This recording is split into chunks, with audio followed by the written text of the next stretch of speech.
अस्सलामुअलैकुम। Sports world में आपको खुशामदीद कहेंगे। मैं हूं हिफ्सा इम्तियाज और 5 बजे आपको बताएं कि जो दुबई में मैचेस हैं उनके टिकट्स की फरोख्त का सिलसिला शुरू हो गया है और धड़ाधड़ तकसीम जारी है। इस हवाले से बात करने के लिए और मुख्तलिफ टॉपिक्स पर भी बात करेंगे। हमारे साथ मौजूद हैं जाहिद मकसूद साहब, यूसुफ अंजुम और हमें सलीम खालिक साहब भी ज्वाइन कर रहे हैं। तमाम गेस्ट को वेलकम कहूँगी। सबसे पहले यूसुफ साहब आपसे आगाज़ करूँगी। टिकट्स का आगाज़ हुआ है, सेल शुरू हो गई है, क्या अपडेट है अब तक? इंडिया के उसकी जो टिकट्स की अभी शुरू हुए तकरीबन 41 मिनट हुए इस वक्त तक, और मैं भी ये देख रहा था मेरे पास जो रिकॉर्ड उसके मुताबिक जो सिर्फ 2 स्टैंड ऐसे बचे हैं जिनके टिकट अभी थोड़े से बचे हैं, बाकी तमाम के तमाम सोल्ड आउट हो गए हैं। तो मैं आपको रेट्स भी बता देता हूँ। जो सबसे महंगा तरीन टिकट था वो 5000 दिरहम का है इस पाकिस्तान इंडिया के मैच के। इसके अलावा जो 1500 दिरहम के थे वो भी सोल्ड आउट हो चुके हैं। 1000 दिरहम का जो टिकट्स थे वो भी तमाम सोल्ड आउट हो चुके हैं। 1250 दिरहम के जो भी टिकट्स थे वो भी तमाम सोल्ड आउट हो चुके हैं। इसके साथ साथ 2000 दिरहम इसका रेट था, उसके भी सोल्ड आउट हो चुके हैं। जबकि 5000 दिरहम जो सबसे महंगा टिकट था पाकिस्तान इंडिया मैच का वो भी सोल्ड आउट हो चुका है। अब सिर्फ 1250 के जो 2 स्टैंड है उसके 2 थोड़े से टिकट्स बाकी हैं। बाकी जितने भी टिकट्स थे सारे सोल्ड आउट हो चुके हैं। लोगों की बहुत बड़ी तादाद इंडिया पाकिस्तान समेत पूरी दुनिया से इनकी बात की मुंतज़र थी कि पाकिस्तान इंडिया का मैच उन्होंने दुबई में जाकर देखना, जिसके बेताबी से मुंतज़र भी थे। अभी 41 मिनट पहले ये तमाम जो टिकट्स हैं वो सारे सोल्ड आउट हो चुके हैं। जो ऑनलाइन बुकिंग थी वो सारी कंप्लीट हो चुकी है। अब थोड़े फिजिकल टिकट्स होंगे जो बाद में हो सकता है कि जारी किए, लेकिन उसके इम्कानात भी कम है क्योंकि ICC को भी इसी बात से ज़्यादा इंतज़ार था कि पाकिस्तान इंडिया के जो टिकट्स उससे ज़्यादा आमदनी हो, यही सबसे बड़ा एक ज़रिया भी होता है ICC की आमदनी का पाकिस्तान इंडिया का जो मैच होता है। तो उस हवाले से ICC की जो पॉलिसी थी कि जो टिकट्स हैं उनको बाद में सेल आउट किया जाए, तो वो उसमें कामयाब रहे हैं। और अब तक जो रिकॉर्ड के मुताबिक जो सिर्फ 2 स्टैंड ऐसे बचे जिनके थोड़े से टिकट बचे हैं, बाकी तमाम के तमाम टिकट्स पलक झपके में सारे वो फरोख्त हो चुके हैं। सही।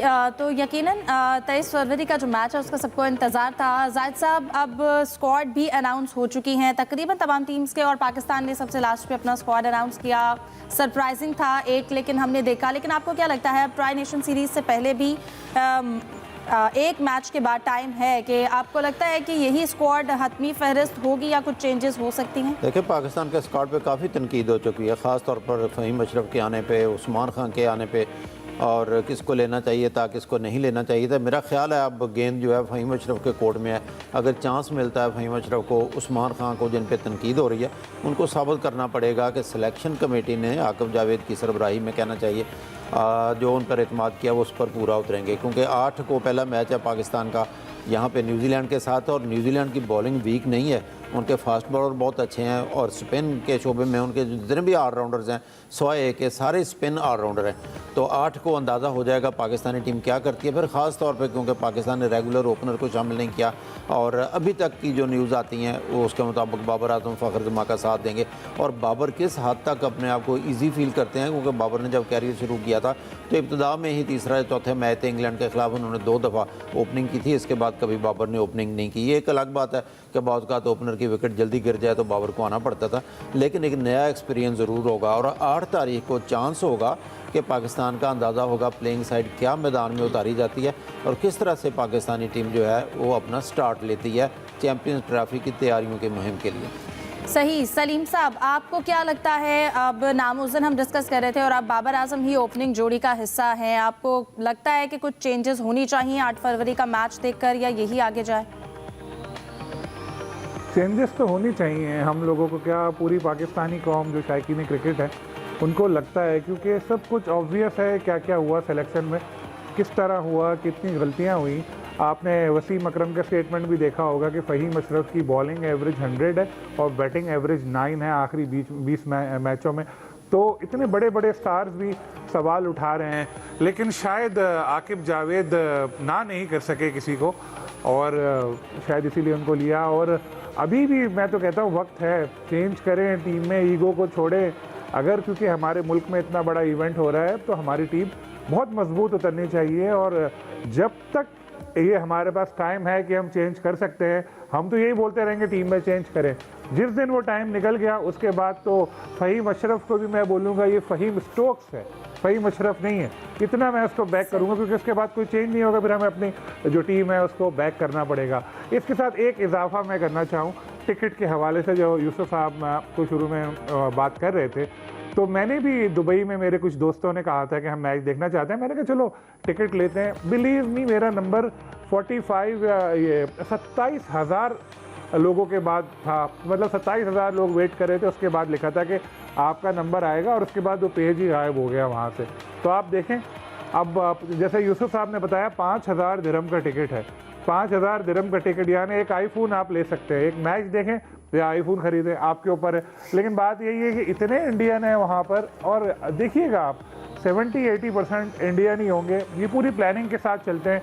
जैसे ही इन्होंने बहुत सारे लोगों को बिठाया होता है कंप्यूटर पे, इनका स्टाफ ये वो के जैसे ही शुरू होना सब आ जाओ, और फिर उसके बाद बहुत कम लोगों को सलीम साहब, हम इंडियन लवर्स, क्रिकेट लवर्स जो हैं, हम उनकी बात तो कर रहे हैं, लेकिन इसके साथ साथ अभी हमने एक इंडिया इंग्लैंड का मैच देखा है जो कि एक तरफा सीरीज रही 4-1 से, और उसके बाद उसमें जो टैलेंट हमने देखा अभिषेक शर्मा का, आप उस पर क्या कहेंगे? आई होप मुझसे ही आपने सवाल किया है। जी जी बिल्कुल बिल्कुल। जो इंडिया के यंगस्टर्स हैं बहुत अच्छा परफॉर्म कर रहे हैं, और जिस तरह हमने देखा कल सेंचुरी बनाई उन्होंने अभिषेक ने, जितना हमारा गालिबन 37 बॉल्स उन्होंने खेली थी, और जिस तरह मार रहे थे लग रहा था कोई वीडियो गेम है। हम लोग तो 50 ओवर के मैच में 250, 260 इस तरह की हम लोग बात कर रहे होते हैं। ये तो इंडिया वाले तो, कल मैं देख रहा था गौतम गंभीर का इंटरव्यू, वो कह रहे थे हम तो T20 में हम अपना एक स्टैंडर्ड स्कोर ये रखना चाहेंगे 250 से 260, लेकिन कब तक रख सकते हैं ये और बात है। लेकिन इंडिया को देखिए फ़ायदा हुआ है IPL से। IPL से उनको बहुत सारे यंगस्टर्स मिले जो होम ग्राउंड की हद तक देखें इधर परफॉर्म कर रहे होते हैं, और उनकी 2 टीमें अगर आप देखें तकरीबन बनी हुई नज़र आती हैं। ये लड़के, कभी कभी ऐसा भी होता है एक टीम उनके मुल्क में खेल रही होती है और एक टीम कहीं और खेल रही होती है, तो उनके पास टैलेंट पूल बढ़ गया है। हमारे पास बिल्कुल, उनके पास टैलेंट पूल बहुत बढ़ गया है। बिल्कुल हमने, अच्छा जाहिद साहब, हम अगर इसी मैचेस की अगर बात करें तो हमने देखा कि कंकशन जो रूल है उसका मजाक बनाया गया। आप बताएंगे क्यों ऐसा करना पड़ा इंडिया को? सीरीज तो जीत ही रहे थे। देखिए, इंडियन टीम जो है वो अपनी होम सीरीज़ में हमेशा ख़तरनाक होती है, और सिवाय इसके कि न्यूजीलैंड से टेस्ट सीरीज़ हार गए थे, तीनों टेस्ट मैच हारे। इसके अलावा T20 की टीम बहुत अच्छी है। जैसे अभी हमने जिक्र भी किया कि अभिषेक शर्मा ने रिकॉर्ड बना दिए, उसमें 3 रिकॉर्ड बना दिए। सीरीज़ मजबूत थी इंडिया की टीम, लगता था सीरीज़ जीत जाएगी, और एक बड़ा स्कोर भी कर लिया। लेकिन इसके बावजूद थोड़ा सा कन्कशन रूल्स का बताऊँ कि ICC का जो कन्कशन रूल है, इसके मुताबिक अगर आपका बैटर अनफिट होता है तो उसकी जगह पर बैट्समैन आएगा, बॉलर अनफिट होता है तो उसकी जगह बॉलर आएगा, इसी तरह से विकेट कीपर अगर होता है तो विकेट कीपर आएगा।